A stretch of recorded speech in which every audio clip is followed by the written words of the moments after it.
For kids born in the late 90s, the days watching Fresh Prince and Family Matters were coming to its end, and the window for new black family sitcoms were emerging.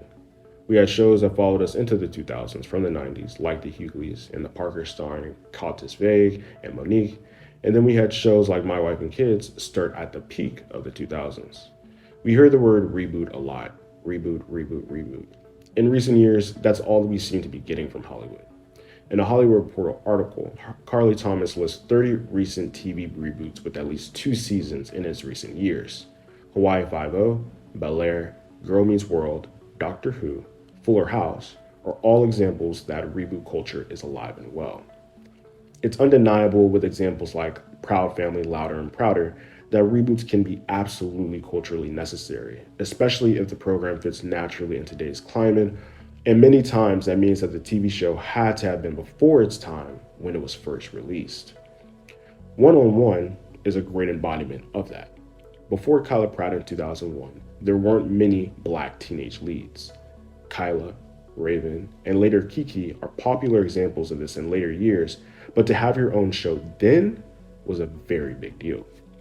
Depicting a teenage girl living in Baltimore to her ex-NBA playing, now sports analyst father, Brianna navigates the last few years of her life before going off to college in season 5, which is where the show comes to an underrated and rarely spoken of peak.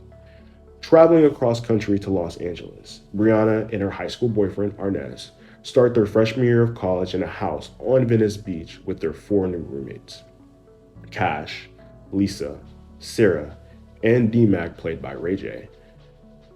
In its 5th and final season on air, One on One is still the only show that seemed to be able to recapture the magic of shows like Living Single.